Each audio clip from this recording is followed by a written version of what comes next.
Salam sehat, selamat hari Minggu teman-teman semua. Dan juga tentunya buat yang teman-teman yang berpuasa, semoga tetap kuat sampai nanti hari kemenangan. Dan di video kali ini kita akan kembali ke Premier League setelah mungkin 2 minggu libur dari peredaran. Kembali kita akan membahas yang seru-seru ya, karena di hari pertama, hari Sabtu kemarin ada 2 atau 3 pertandingan lah yang akan gue bahas. Jadi kita lupakan sejenak dulu kisruh Piala Dunia U20 dan juga kita tinggalkan sejenak. Ya, kemarin PSM sudah berhasil, PSM Makassar menjadi juara Liga 1 ya. Jadi selamat juga untuk PSM dan terima kasih video gua terakhir soal PSM banyak yang nonton ya, walaupun ada yang nggak setuju. Ada di satu part yang nampaknya tidak berkenan atau katakanlah berbeda pendapat. It's okay, nggak ada masalah ya. Oke, seperti janji gue kita akan membahas dari Liga Inggris. Yang gue bahas akan ada 2 pot ya, satu pot ada yang dua pertandingan, satu pot satu pertandingan. Yang satu pertandingan yang pasti gue akan bahas soal Arsenal dan juga tentunya persaingan dengan City yang di saat yang sama dua-duanya sama-sama menang 4-1 ya. Tapi sebelum ke sana gue akan bahas dari Stamford Bridge ya. Kelihatannya jembatan Stamford ini sudah mulai runtuh atau sudah mulai agak semakin goyang. Kemarin udah agak kenceng setelah Graham Potter diberikan ultimatum dan ternyata dijawab dengan rentetan kemenangan ya. Tapi kemudian kelihatannya Arsenal kembali ke setelan pabrik ya dengan kekalahan yang sangat memalukan dari Aston Villa ya.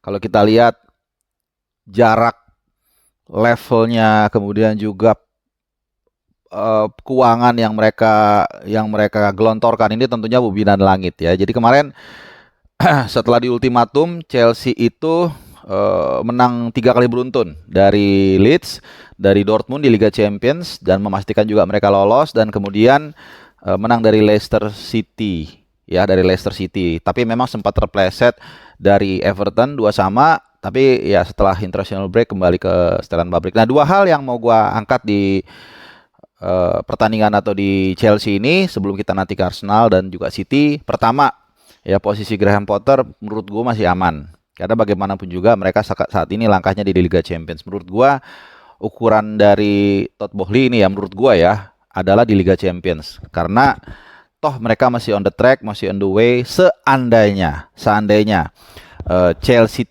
gagal untuk melaju ke semifinal Liga Champions, mungkin dia akan dipecat. Karena artinya musim ini Chelsea hampir pasti akan nirgelar ya. Jadi tapi selama mereka masih bisa melangkah, maka tidak ada alasan buat Todd Boehly untuk memecat dia. Karena kalau melaju di Liga Champions kemudian juara, berarti kan nggak ada alasan untuk memecat dia. Satu, dapat gelar dan gelarnya luar biasa bergengsi, dan mereka akan tampil di Liga Champions musim depan. Itu yang pertama. Ya, walaupun tentu saja pasti akan ada warning ya. Sementara kalau pernyataan dari klub itu agak susah kita pegang. Karena selalu klub akan mengatakan kami akan membackup, akan mendukung pelatih. Tapi kita nggak pernah tahu apa yang sebenarnya. Oke, itu yang pertama. Yang kedua, dari segi pemain, bukan permainan. Ya, permainan sih mereka kemarin kalah lah. Dari segi tactician, dari segi efektivitas itu Aston Villa jauh lebih cerdik, bukan lebih baik tapi lebih cerdik.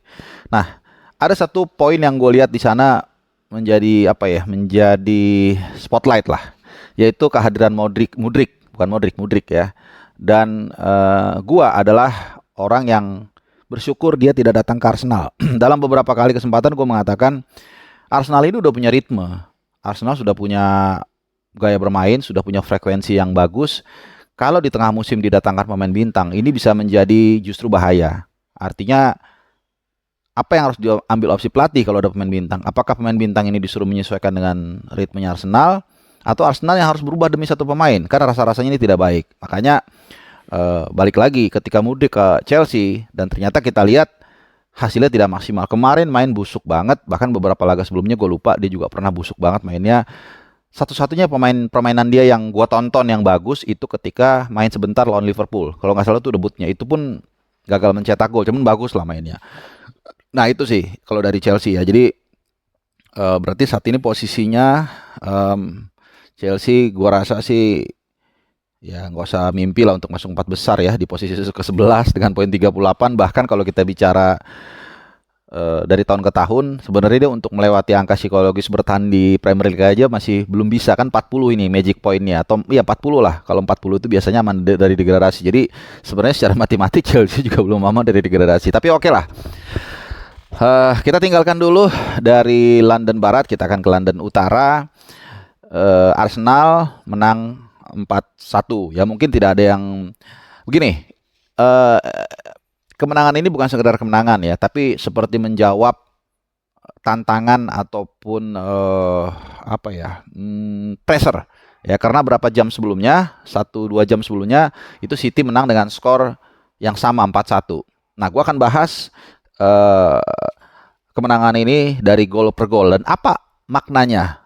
Ya, ini karena setiap gol ini punya makna buat bahkan kebobolannya juga ada maknanya. Nanti gua akan bahas satu-satu ya. Kalau untuk klasemen nanti gua akan share di sini aja karena bedanya sekarang tetap bedanya 8 poin ya, tapi City punya 1 pertandingan. Jadi asumsi kalau City pun menang tetap 5. Jadi hitung-hitungan poin kita tinggalkan dulu lah. Oke, jadi kita mulai dari gol pertama ya. Ini gue tadi udah membreakdown ya apa yang menarik dari tiap gol ini. Jadi gini, gol pertama ini gol penaltinya Gabriel Jesus. Ya, sekali lagi comebacknya Gabriel Jesus memang in time. In time itu bukan hanya dalam arti Arsenal sedang butuh-butuh dia, kemudian dia terang. Itu juga. Tapi yang kedua adalah Arteta tidak mau in a rush, tidak mau buru-buru untuk memainkan dia. Karena apa? Karena kalau sampai dia setback cedera lagi sangat berbahaya. Jadi benar-benar dia dimainkan ketika secara bukan hanya fisik, secara mental dia sudah siap untuk bermain. Dan itu terlihat di pertandingan kemarin lawan Leeds ya. Ketika dia comeback full. Nah, gol pertama dari penalti. Gue akan bahas seperti yang janji gue tadi. Ini kan hasil umpan kunci dari Saka. Nah, apa yang menarik dari sini? Pertama, gol pertama, Saka adalah salah satu kunci lini tengah dari Arsenal. Salah satu ya. Setelah kita tahu kisruh dia berapa 2-3 tahun lalu dengan fans dan hampir pindah ke Roma, ternyata dia stay di situ dan mengembangkan permainannya dia. Ya. Artinya ini adalah tipikal pemain yang menjawab tantangan, menjawab pressure dengan berlatih dan meningkatkan kemampuan. Jadi bukan menjawab dengan omongan. Itu satu. Kipas ini luar biasa. Kemudian proses penalti yang dijatuhkannya Gabriel Jesus oleh Ayling. Honestly, walaupun gue fans Arsenal, menurut gue ini adalah half penalty. Memang ada jegalan dari Ayling, tapi sebenarnya nggak terlalu force gitu ya. Ini menurut gue ya. Silakan kalau lu berbeda. Tapi kemudian ya tadi lagi sebagai pemain profesional ya inilah yang memang dibutuhkan Arsenal, pemain yang punya pengalaman. Gabriel Jesus mengambil peluang itu. Sama seperti lu di kotak penalti. Kalau lu yang main bola. Kalau lu ditabrak misalnya. Lu tahu lu bisa bertahan. Lu bisa lari. Tapi kemudian lu belum tentu bisa mencetak gol kalau lu paksakan. Ya lu jatuhkan diri. Itu nggak salah. Selama ada kontak. Dan itulah terjadi dengan Ayling dengan Jesus kemarin. Ya artinya ada kontak. Tapi memang sebenarnya kalau mau dipaksakan lari atau menghindar bisa Jesus. Tapi apakah setelah menghindar dia punya keseimbangan atau body shape yang bagus kemudian bisa mencetak gol? Belum tentu. Lebih baik dia ambil yang aman. Dia jatuh dapat penalti dan gol. Dan golnya juga ini menarik ya. Gol Panenka ini nggak semua pemain bisa secara mentality melakukan itu. Ada 2 menurut gue ciri khas seorang striker itu punya mental seorang striker begitu ya. Yaitu ketika lu one on one berani ngolongin. Dan kedua ketika lo berani menandang penalti dengan Panenka. Itu ciri khas 2 striker yang punya mental. Itu tidak mudah. Kalau lo main bola, lo seorang striker, misalnya lo lagi open play, one on one, itu pasti di pikiran kita tuh bagaimana nendang sekencang-kencangnya atau minimal placing lah, paling enggak. Tapi kalau ngolongin, enggak semua pemain punya kemampuan atau punya keberanian untuk melakukan itu. Atau yang kedua, Panenka. Ya, ini sama. Biasanya standarnya kalau lo main bola, sekali lagi gue berumpamakan kalau lo main bola ya, pasti lo akan ngerti. Paling standar adalah lu nipu dengan mata. Lu pura-pura nengok ke kiri dan nengok ke kanan. Makanya gue kalau kiper gue selalu begitu. Kalau dia nengok pura-pura ke kanan, berarti gue pikir dia ke kiri. Paling segitu. Tapi Panenka tidak banyak. Gue hanya sekali ketemu pemain yang dapat penalti, gue kiper, dia Panenka. Dan itu kebetulan gue tebak benar. Jadi itu butuh mentality. Itu nomor 1, gol pertama. Gol kedua ini dari Zinchenko, kemudian ke Martinelli dan ke White. Apa yang menarik dari gol ini? Lu lihat, gol ini adalah proses dari back kiri ke back kanan. Ya, dari Zinchenko. Ini Zinchenko juga sama nih. Dia kadang-kadang sebenarnya memainkan posisinya Saka. Posisi number 6 ya. Dia kasih kipas ke Martinelli dari kiri, berarti kan? Dari kiri dari Zinchenko, Martinelli, kemudian dia cutback vertikal. Luar biasa, dan langsung Ben White ada di sana. Artinya apa? Artinya dua sayap dari Arsenal ini sangat luar biasa dalam membantu mensupport serangan Arsenal. Itu poin yang gol kedua. Nah, gol ketiga. Nah, nanti gol kedua ketiga juga gua rangkum lagi nih. Ini menarik nih. Gol ketiga. Gol ketiga menunjukkan transfer polisi yang sangat penting. Gol antara kombinasi dari Jesus kasih ke Trossard, kemudian Trossard cutback lah ya, kurang lebih cutback, kasih ke Jesus dan di finishing dengan baik. Lu lihat ya, Jesus pembelian di awal musim dari Manchester City. Artinya Arteta tahu betul pasti seorang Jesus seperti apa, dan dia butuh pemain yang berpengalaman. Lagi-lagi Jesus di situ menunjukkan pengalamannya sebagai sang penyelamat ya. Dan juga Trossard yang dibeli di tengah musim seperti yang gua katakan tadi, sebelum pembelian pemain ini di tengah musim terutama untuk melengkapi ini sangat penting, dan Trossard benar-benar missing puzzle yang dibutuhkan oleh Arsenal di setengah musim akhir. Berapa kali dia assist? Gue lupa. Ada berkali-kali lah, mungkin udah 5 atau lebih bahkan ya. Ada satu pertandingan bahkan dia ngasih 2 atau 3 assist gitu. Jadi ini konfirmasi atas transfer polisinya Arteta. Nah, kemudian ini gue urutin ya sesuai dengan rundown golnya. Gol kebobolan, Arsenal kebobolan. Sebelum kebobolan, gol kedua, gol ketiga itu terjadi di menit ke-45 sampai 60. Sebagai informasi ya, Arsenal adalah paling ganas di menit sekian, di awal babak kedua. Paling ganas. Ini adalah ciri khas dari Arteta. Jadi 19 gol dari seluruh gol Arsenal. Berapa gol Arsenal ya? Gue lupa. 70 gol ya.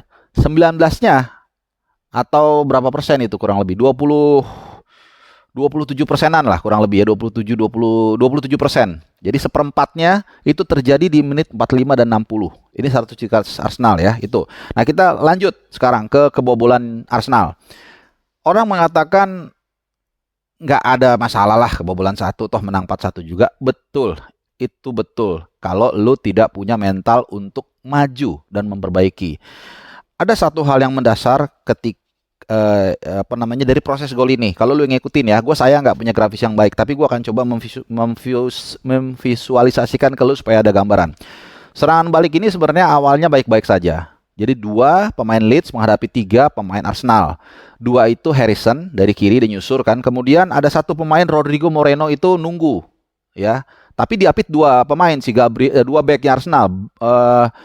Si Gabriel sama lupa gue satu lagi siapa ya. Sebentar gue lihat ya. Saking ininya. Si Gabriel sama Zinchenko.